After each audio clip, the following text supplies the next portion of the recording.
Welcome to Sustainable Packaging with Cory Connors. This is a first for this show. We have a guest who is from Milan, Italy.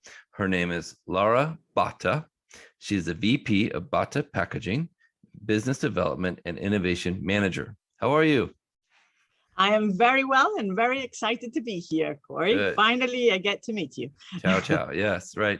Thank you so much for taking some time. I know we connected on LinkedIn and I'm just really excited to have an international guest. This is very exciting. Well, am I the first one? I like No, it. my friend Sean Drew is from South Africa. So okay. But and That's quite far too. a few from England, but yeah, you're the first in Italy. How's that? Okay, I like that. Okay. You're famous in Italy now, for sure. So can you tell us about your background a little bit? How did you get into this sustainable packaging world? Sure. It's a long story, actually, because I come from a completely different background. I have worked in the pharmaceutical multinational company between Switzerland and UK for about 10 years before I came back to Italy. So decided to come back. Had my career was already in the pharmaceutical business. However, we had a family business in corrugated cardboard boxes, and Dad wanted to know what I wanted to do when I became a woman. And I actually had a different career, but saying no was difficult. So I said, okay, in between jobs, I'll try, so that when I say no, because this was what I thought was going to happen, then it's an informed decision.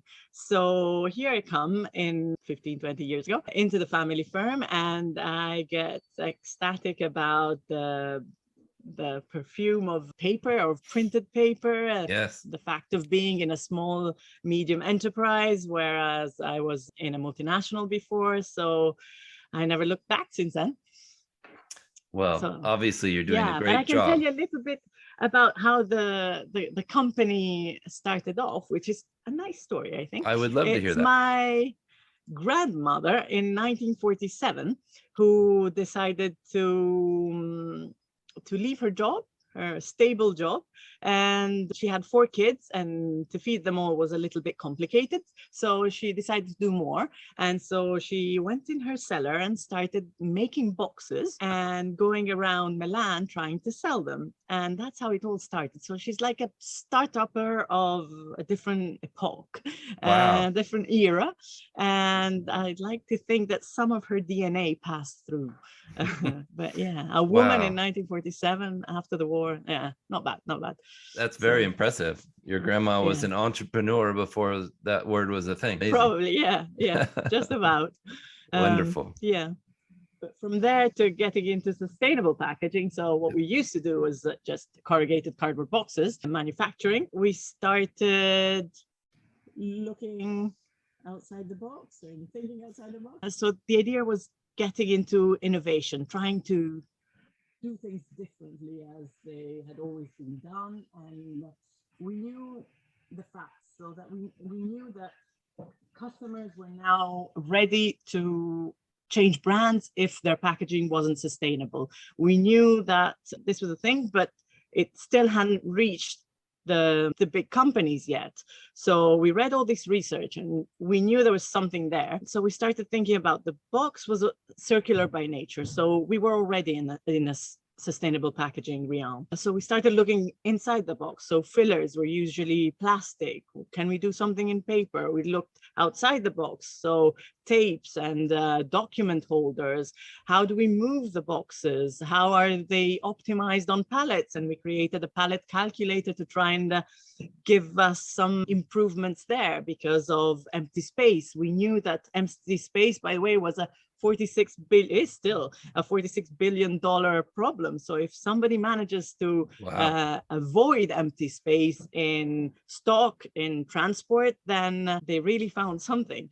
So trying to investigate all these issues that were surrounding packaging from a sustainable viewpoint was what made us tick. So we started off with actually innovations on the web. So we decided we wanted to go into e-commerce. Let's try, but we didn't want to be just like any other e-commerce and produce boxes, put them in the warehouse, and then sell them as and when people requested them. That was already there. There was nothing new. Right. So we decided, okay, let's use our boxes as well as any other competitor that actually produces boxes and has them in their warehouse, and create a platform economy. So we didn't invent anything new. This platform economy existed in other sectors, but in the packaging sector is kind of something new. And this gave us great success, being mentioned as the top 100 European digital champions from Financial Times. Wow. So we kind of got excited by it. So we can do these things, and we can go and do things we've never done before. And it brings me to the frugal innovation concept. I don't know if you've ever heard of it, but I find it fascinating. Frugal innovation is a way of innovating. So it's a concept that comes from developing countries. So in India, they call it jugaad innovation. Basically, they don't have the same infrastructure as developed countries. They don't have the same resources or the same money and investments that developed countries have, but yet they still have to innovate and solve problems. So the way they do it is doing more with less. So trying to think outside the box, lateral thinking, and finding solutions anyway with what they have, which is usually little and not the same things that we have. And so we decided to translate this concept into small, medium enterprises. I'm not sure about the business market in the US, but in Italy, 97% of businesses are SMEs. So this is something that can be translated easily, and we need innovation from small and medium enterprises. Often these companies see obstacles to innovation, so they just do what they've always been done because they know that they can do that properly, and they've always been doing it exceptionally. And they don't have the same resources, they don't have the same investment that maybe big corporations have. So that obstacle, we tried with this concept to open it up. So there's no need to have big amounts of money. You just have to think differently, because if they manage to do it in developing countries with nothing much, then we should be able to do it too. So this kind of started off. And if you do a few changes, then you change perspective, you see things from a different angle, and you see new opportunities and new problems to solve. So this is how it kind of all started, I suppose. And we started having fun with it, and we continuously invent new things and try and innovate in the way that we can. We are a small medium enterprise, but we don't want to stop. That's amazing. What year was your box plant founded? 1947. So that with your grandma. That's what we're talking. 70 years ago. Yeah. And then what year did you guys start the online platform for all packaging? It must be back in 2017. And that's when you won the award. Yeah. Wow. Wow. Well, very impressive. Can you tell us about? We managed other awards in sustainable packaging too, actually. So tell us about those. Something new, we try and push a little further. I suppose the biggest mediatic success that we've had has been with one of our products, which is eco envelopes. These are envelopes that are padded with paper, corrugated paper. So instead of using bubble wrap within the envelopes, so the new technology may put the corrugated paper, so it's still protected. It's all paper, so it can be recycled in paper. And the brief we had was from a supermarket chain. So they had e-commerce and grocery deliveries, and they used bubble wrap for the most fragile of products. So bottles, soya sauce, or eggs. So they actually wrapped it further within the grocery packaging. But they didn't like it, but not only did the supermarkets not like it, but of course the consumers started not wanting plastic anymore and bubble wrap anymore. So the difficulty there was that you have to be sustainable with the material, with the supply chain, with how you package the goods in the grocery warehouses, and of course economic sustainability. So you have to look at all these points. So it sounds easy, but it's not. So it took lots of months of trial and error with different materials, different products, until we reached the final solution, which, since we're in video, I can show you. So this is it. There it is. And it's got the corrugated paper within, and now it's in everybody's households. Whoever does it's a national supermarket chain. So from from producing a commodity that reaches warehouses and business to business, so our product reaches households now, which is really exciting, and had an exceptional mediatic coverage, not only in Italy but throughout the world. We had Argentina, we had Russia, we had all sorts, because the idea was not only had you changed the packaging into something innovative, which is the paper padded, but you took something that was initially thought for a different sector and brought it into a different world, which again means that you don't really have to think the wheel again. You can go and look at other sectors, see if there's anything that could be useful, and tweak it in a way that can become useful for your own sector, trying to cut corners, make it smoother. And now time is an issue because big corporations have given themselves difficult goals and imminent goals. So time is really sensitive, and you need to reach new packaging materials, new packaging solutions as best as possible and as fast as possible. Yeah, very well done. I haven't told you about this yet, but we have started a greenhouse page on Ubuntu. I saw you there this morning, and I saw that you have an eco sleeve. I do. And can you tell us about that? Because this is, I saw that and I thought, okay, this is very cool. So this is paper, corrugated, which gets corrugated.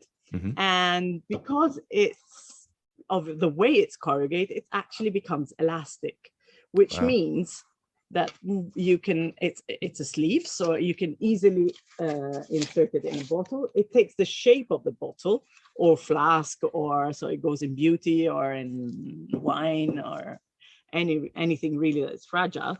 And the idea is it replaces plastic again, because plastic, consumers don't want plastic. It's not difficult to recycle actually, but if it's stays in the environment, of course, there's an issue. So this not only got chosen in Ubuntu quite a while back, but also the Polytechnic University of Turin got it in its permanent exposure. What do you call it? Yeah. So the design department decided that it was worth a place in the museum. Wow, that's wonderful. Congratulations.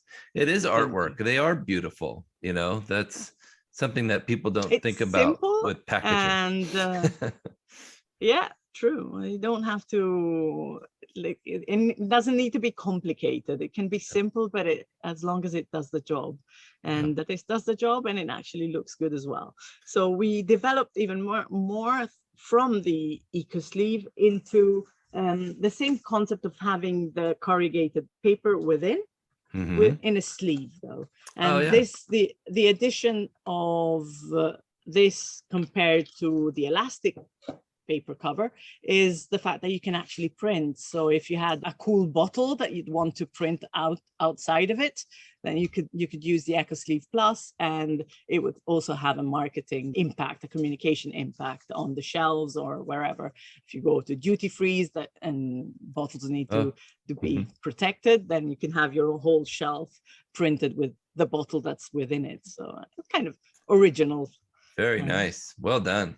The people listening won't be able to see this, but behind you, there's a really neat picture of a little corrugated family. And I love it. It's a little on the face of the box. You can see there's a little etched face. It's just really neat. I like that a lot. Yes, and it's part of me. It's part of what I do every day.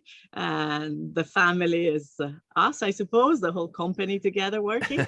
And I think it actually comes from Japan. They had a campaign where the people could create their best picture with the corrugated characters, and I thought this was quite cool. But the whole offices are full of these pictures. I like them a lot. I love that. I'll have to get one. People always, they call me corrugated, so yes, I love that name. So tell us about the corrugated market or the packaging market over in Milan. Are you guys experiencing the same kind of unprecedented demand that we are here in the USA? Yes, we are. And I think part of it is due to post-COVID. So the backlog that has occurred we had the companies shut down for a while. So the backlog has become substantial, but also not just that, of course, transport has increased tremendously from China, India. So plus sustainability has meant that paper has become the number one preferred choice. Plus, it's nearly Christmas, and I don't know in US, but here Christmas is definitely peak season. So prices have been going up, but there's so much demand that it's really complicated. Plus, I think people are scared of being without boxes because there's lots of delays. If you're without packaging, you can't ship, and if you can't ship, you have no revenues. So what do? They have double the amount of quantities. And so despite being a very good moment in terms of demand, I fear that it could level off with time.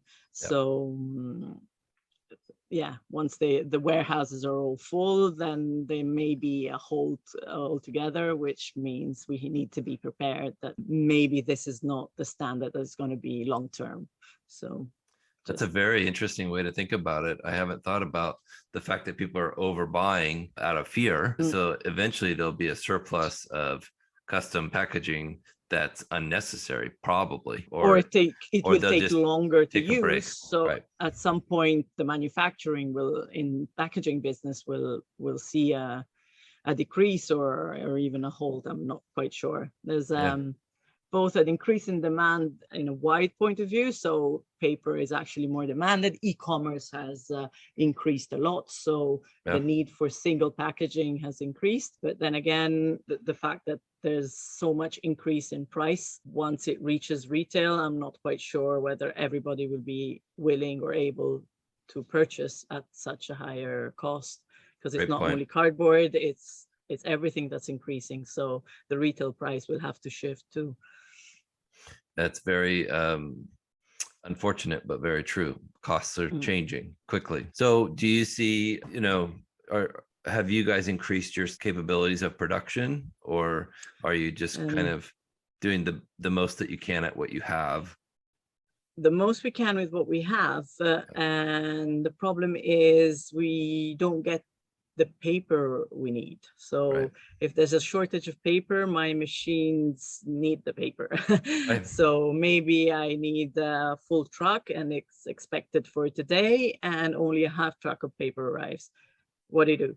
So it's a hard way of working, because everything needs to be checked and rechecked and changed and rechanged, which is something that usually just flows smoothly. Once you get the order in your system, it just flows. And now you have to pick it up numerous times because things change so drastically and quickly. But it is a really fast change lately. It seems like we're just constantly pivoting and saying, oh, well, now this, and oh, what about this? Have you tried that idea? And I think the fact of being a smaller company makes you a little bit more flexible, a little bit more reactive to the changes that occur. Yes. Well, what do you think is the future? What do you think will continue to make corrugated as the sustainable packaging alternative, or do you see other things coming this way? Certainly, corrugated paper will continue. Sustainability measures mean that we will try and improve on the weight, the models, the empty space that we want to avoid, but we can't do without packaging. If people want the products at their footstep or in the retail store, they need to be packaged somehow. So we'll never reach zero, but we can surely improve. One thing that I think should be improved is having e-commerce and transportation, as is today, means often, I don't know in the US, but surely in Italy, we need to reinforce the cardboard, reinforce the packaging tremendously, because the package gets treated badly. It gets thrown, I don't know how, but it gets damaged very easily. So when it's a single package in an e-commerce. So if we can improve somehow the way that these packages get treated within the delivery phase, which is probably 4 touch points at least, then that can make our life easier and decrease the weight of the packaging, decrease the thickness of the packaging, because you may need one flute instead of two, and that can be improved also. One thing that we've tried to, a project we've been looking into is life cycle assessments. So the fact that everybody's going into sustainability, or is talking, surely now talking about sustainability, means that you need to try and understand the difference between real sustainability and greenwashing. Right. And to try and do that, you need to find something numerical that can actually give you credibility and make sure that you are actually improving things, and you are improving in comparison to some other materials, some other products, some other competitor.